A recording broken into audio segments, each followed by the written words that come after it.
Di sini kita akan membahas profil Presiden ketiga Republik Indonesia, yaitu B.J. Habibie.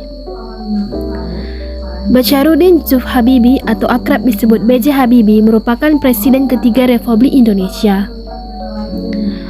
di mana B.J. Habibie menjabat sebagai Presiden Republik Indonesia pada 21 Mei 1998 hingga 20 Oktober 1999. B.J. Habibie lahir di Parepare, Sulawesi Selatan pada 25 Juli 1936.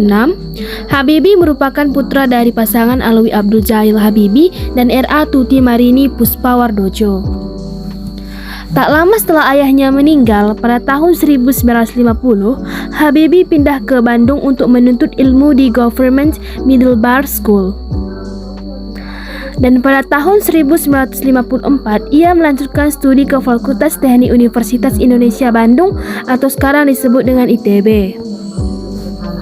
Pada tahun 1955 sampai 1965, Habibie melanjutkan studi teknik penerbangan spesialisasi konstruksi pesawat terbang di RWTH Aachen, Jerman Barat. Ia menerima gelar diploma, gelar dokter insinyur pada tahun 1960 dan masuk cum laude pada tahun 1965 dengan predikat yang bagus. Sebelum memasuki dunia politik, Habibie dikenal sebagai seorang profesor dan ilmuwan dalam teknologi aviasi internasional. B.J. Habibie merupakan satu-satunya presiden Indonesia yang berlatar belakang teknokrat. Habibie memiliki julukan Mr. Crack karena kontribusi besarnya bagi teknologi pesawat terbang global. Namanya pun melekat menjadi nama teorema termodinamika, yaitu teorema Habibie atau Crack.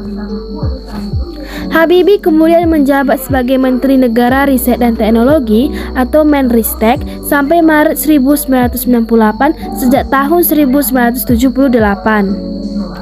Di tengah situasi politik dan ekonomi, Habibie diangkat menjadi presiden yang kacau balau, menggantikan Presiden Indonesia yang terakhir, Soeharto. Meski hanya 17 bulan masa pemerintahnya krusial, Habibie menciptakan kebebasan pers lahir di masa pemerintahannya dengan terbitnya Undang-Undang Nomor 40 Tahun 1999 tentang pers. Selain itu, ia juga memperkasai Bank Indonesia atau Bank BI yang independen agar lebih fokus mengurusi perekonomian. Di era pemerintahannya, Habibie berhasil melaksanakan pemilu tahun 1999, pemilu demokratis pertama pasca Orde Baru. Namun pemerintahannya mendapat kritik paling keras karena lepasnya Timor Timur dari Indonesia. Dan pada sidang umum 1999, Habibie memutuskan setelah laporan untuk tidak mencalonkan diri sebagai presiden, pertanggungjawabannya ditolak oleh MPR.